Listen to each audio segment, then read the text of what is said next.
Dear friends, today numerical ability number 24 में आज हम बाइनरी न्यूमरेशन सिस्टम मीन्स द्विव आधारित संख्या प्रणाली पर डिस्कस करेंगे। द्विव आधारित संख्या प्रणाली का मतलब होता है कि हमें सारी संख्याओं को दो नंबर के रूप में लिखना होता है और इन दोनों नंबर्स का प्रयोग करते हैं हम 0 और 1। कोई भी संख्या हमारे पास जो होती है वो या तो 0 और 1 सिर्फ दो नंबर के रूप में लिखी जाती है। जो चाहे हमारे पास कोई भी नंबर हो जिसको हम प्राकृतिक संख्या नेचुरल नंबर कहते हैं, उनको हम सिर्फ और सिर्फ या तो 0 और 1 0 1 0 1 0 1 के ही रूप में लिखेंगे। उनको लिखने के लिए एक पैटर्न डिसाइड किया गया कि हम किस नंबर को किसके रूप में लिखेंगे।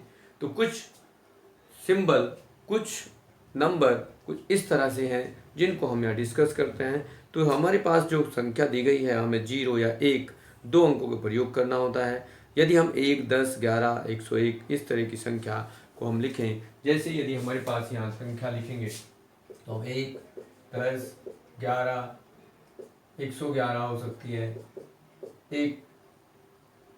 1011 हो सकती है। इस तरह की जो भी संख्याएं हैं उनको हम कैसे लिखेंगे, उनको रिप्रेजेंट करना कैसे सीखेंगे, हम कैसे लिखेंगे ये देखना है। यहाँ द्विव आधारित पद्धति का मतलब होता है कि दो का आधार मान के हम सारी संख्याओं को लिखेंगे और हम यहाँ दो को, यदि हमारे पास प्राकृतिक संख्या 2 है तो हम 10 लिखते हैं। जैसे यहाँ हम लिखने के लिए कहते हैं कि यदि 2 लिखा हुआ है तो 2 की घात 1 है जिसको हम 2 लिखेंगे, 2 की घात 2 लिखेंगे तो 4 होता है, 2 की घात 3 है तो 8 लिखेंगे, 2 की घात 4 है तो हम 16 लिखते हैं, 2 की घात 5 है तो 32 लिखते हैं, 2 की घात 6 है तो ये 64 लिखते हैं। ऐसे ही 2 की घात यदि 7 भी है तो 128 लिखते हैं और इनको हम आगे कंटिन्यू लिखते चले जा सकते हैं।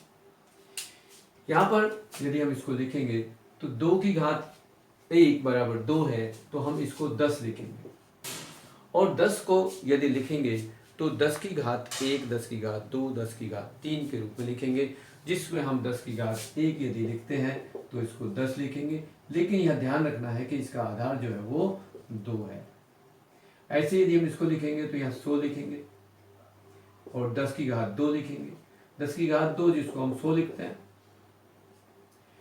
और इसको हम आधार फिर 2 लिखेंगे। यहाँ हम लिखेंगे तो 10 की घात 3 लिखेंगे, इस 2 को 3 घात लिखेंगे तो यहाँ 1000 हो जाएगा।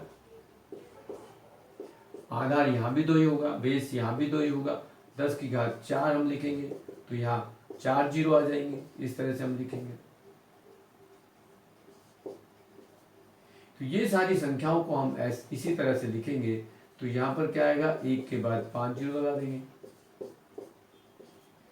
ये हमारे पास ऐसा क्रम चलता जाएगा कि जिस किसी प्राकृतिक संख्याओं को यदि 2 कॉलम लिखना चाहेंगे तो 2 को हम लिखेंगे 10, यदि 4 को लिखना है तो उसको लिखेंगे 100, 8 को लिखना है तो 1000, 16 को लिखना है तो 10,000, 32 को लिखना है तो 1,00,000 लिखेंगे। इसी तरह से हमारे पास दूसरी संख्या यदि ये 64 भी है तो 10 की घात 6 यदि लिखते हैं तो हमारे पास 1 की घात आगे 6 जीरो आ जाएंगी और इसको फिर इस तरह से लिखेंगे।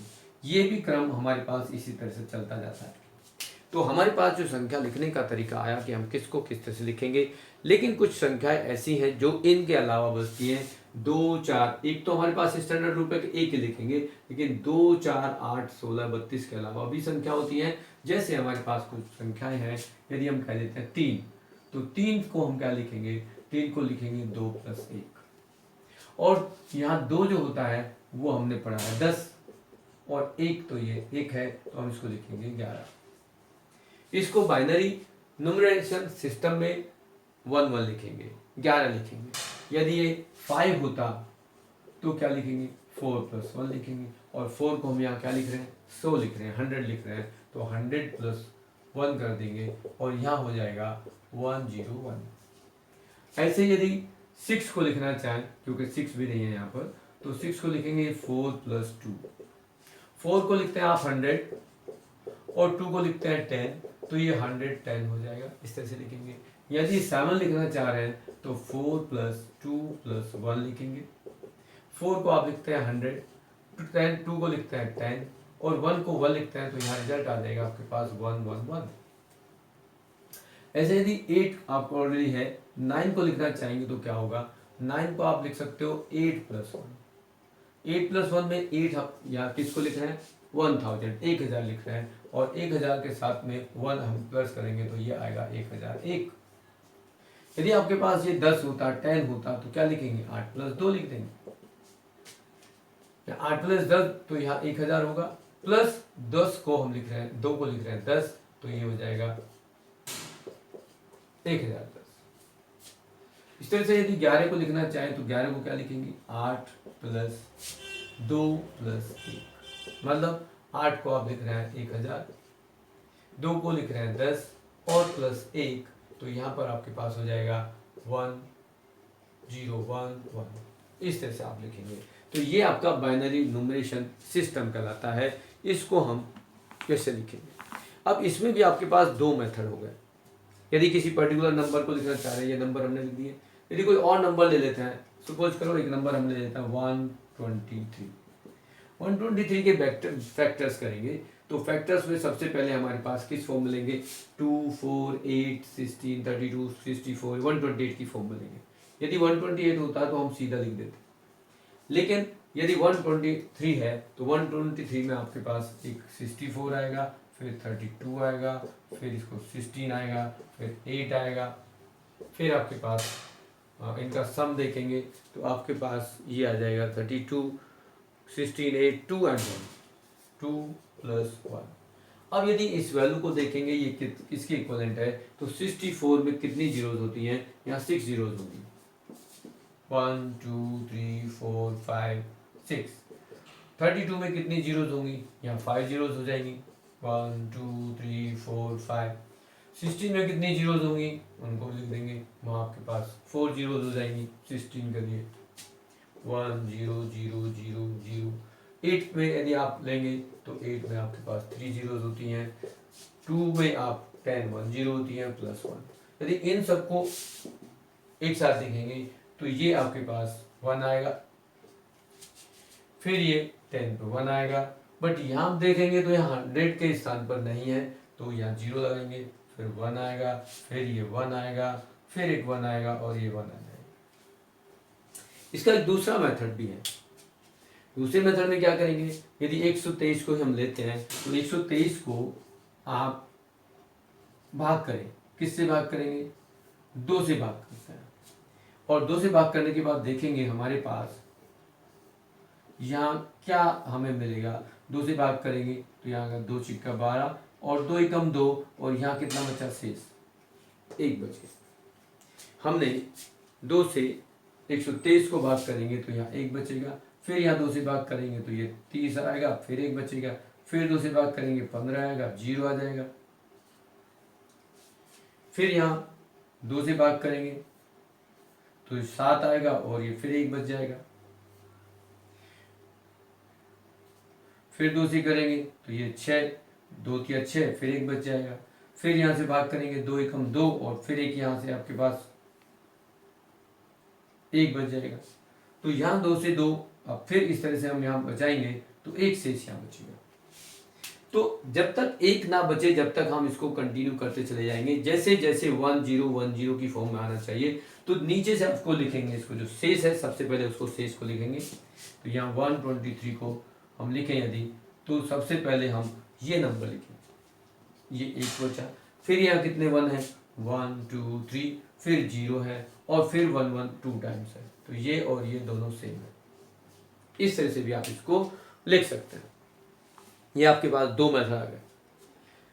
अब यदि बात आती है कि आप रिवर्स इसको कैसे लिखेंगे, किसी संख्या को वापस कैसे लिखेंगे। यदि हम इस संख्या को लिखें या कोई और दूसरी संख्या को लिखें तो कैसे लिखेंगे। अब यहाँ पर देखेंगे कि 123 को यदि वापस लिखना चाहें तो क्या होगा। 123 को हम पहले नंबर में लिखेंगे या फिर ये जो हमारे पास नंबर दे रखा है इसको चेंज करते हैं। हमारे पास ये नंबर दिया गया है बाइनरी ऑपरेशन में, तो यहाँ हम लिखेंगे ये किसके बराबर होगा। यहाँ 1 के बाद कितनी जीरो होंगी, 1 2 3 4 5 6, 1 2 3 4 5 6, फिर ये 1 है, उसके बाद 5 जीरोज होंगी, फिर उसके बाद 4 जीरोज होंगी, उसके बाद 3 जीरोज होंगी, उसके बाद आपके पास 10 + 1। अब यहाँ पर ये देखेंगे कि 1 × 10⁻⁴ कितना है, ये 6 होगा। यहाँ पर आएगा 1 × 10⁵ होगा, यहाँ पर 10⁴ होगा, यहाँ पर 10⁻³ होगा, और यहाँ 10⁻1 है। इस तरह से आप इसको रिप्रेजेंट कर सकते हो, और यहाँ लास्ट में 1 है। आप देखेंगे यहाँ पर 6 जब होगा तो 6 पावर जब होगी तो कब क्या होगी, यहाँ देखेंगे 10⁻6 के बराबर है 64, तो यहाँ लिख देंगे 64। 10⁵ किसके बराबर है, तो यहाँ लिखेंगे 32। 6⁻³ देखेंगे तो 6⁻³ 8 के बराबर है, नहीं 4 भी है यहाँ पर। 10⁻4 है तो वो 16 के बराबर है, 10⁻3 है तो वो 8 के बराबर है, 10⁻1 है तो वो 10 के बराबर है, 2 के बराबर है, और लास्ट में 1 है। जब इनको ऐड करोगे तो ये 123 आपका वापस आंसर आ जाएगा। आप इस तरह से बाइनरी न्यूमरेशन नंबर्स को आप ओरिजिनल नंबर में कन्वर्ट करेंगे तो इस तरह से करेंगे, और नंबर को बाइनरी में कन्वर्ट करेंगे तो इस तरह से करेंगे। ये आपके पास 2 मेथड हो गए, 2 प्रोसेस हो गए। आपके पास नंबर्स को, किसी भी नंबर को बाइनरी में कन्वर्ट करना, और बाइनरी से फिर वापस नंबर्स में कन्वर्ट करना। फिर एक पॉइंट आता है कि आप इनको ऐड और सब्ट्रैक्ट कैसे करेंगे। यदि आप यहाँ किसी नंबर को ऐड करना चाहते हैं आपस में तो कैसे करेंगे। सपोज करते हैं कि एक नंबर हमारे पास दिया है 100, 101 बेस 2 और 100 बेस 2, इनको ऐड करने के लिए कहा है। तो पहले हम क्या करेंगे कि ये नंबर्स क्या है, इन नंबर्स को कैसे डिफाइन करेंगे कि नंबर्स ओरिजिनल नंबर क्या होंगे। तो सबसे पहले हम इनको ब्रेक करेंगे कि ये नंबर्स है क्या। सामान्य सी बात है कि इनको हम रीराइट करें, और रीराइट में क्या होगा, यदि ये 100 + 1 है, 101 है, तो यहां हम इसको 100 + 1 लिख सकते हैं। 100 किसके लिए लिखा था, 100 को लिखा गया 10⁻², ये +1 है, यहाँ प्लस में 100 है तो 100 किसको लिखा गया, यहाँ पर देखेंगे तो 4 आ जाएगा, ये भी 4 हो जाएगा। यहाँ 100 लिखे या 10⁻² लिखे, ये भी 4 है, +1 है, +4 है, तो ये आ गया 9। यदि इसी नंबर को माइनस करना चाहे तो क्या होगा, वही देखेंगे कि ये 101 बेस 2 माइनस 100 है बेस 2, तो यहाँ पर क्या आएगा, ये 4 + 1 होगा, और ये -4 होगा, तो यहां से अब यदि 5 - 4 करेंगे तो 1 आएगा। और डिफरेंट नंबर ले सकते हैं आप, यदि आपके पास कोई numbers as 1 1 0 1 base 2 and -1 0 0 1 base 2, ये नंबर्स को माइनस करने के लिए कह दिया गया। तो कैसे करेंगे, सामान्य इनको देखेंगे कि ये एक्सपेंड करें यदि हम, तो ये 1000 है, +100 है, +1 है, यहां माइनस करेंगे तो ये 1000 है, +1 है। यदि हम 1000 को लिखेंगे तो 1000 किसके इक्विवेलेंट होता है, वो 8 के इक्विवेलेंट होता है। 100 किसके इक्विवेलेंट होता है, 4 के इक्विवेलेंट होता है। 1 तो ये है। आप यहां देखेंगे -1000 आ गया 8 और +1, तो यहाँ 8 + 4 + 1 कितना हो गया 13, और ये हो गया 9, और 13 - 9 इज 4। इस तरह से आप नंबर्स का, बाइनरी नंबर्स का डिफरेंस और सम भी फाइंड कर सकते हैं। इस तरह से आपके पास ये चैप्टर जो टॉपिक है बाइनरी न्यूमरेशन सिस्टम, जिसको हम द्विव आधारी संख्या प्रणाली कहते हैं, इस टाइप से भी एक क्वेश्चन आपके एग्जाम में आता है, इसलिए इसको सही से प्रैक्टिस कर लें कि हम बाइनरी नंबर्स को नेचुरल नंबर में और नेचुरल नंबर को बाइनरी नंबर्स में कैसे रिप्रेजेंट करते हैं। तो आपके लिए ये भी एक क्वेश्चन, आपके किसी भी एग्जाम में 1 मार्क्स का एक क्वेश्चन 100% आता है, इसकी प्रिपरेशन करें। इन केस फिर भी यदि कोई डाउट्स है तो हमें कमेंट बॉक्स में आप लिख सकते हैं। Thank you.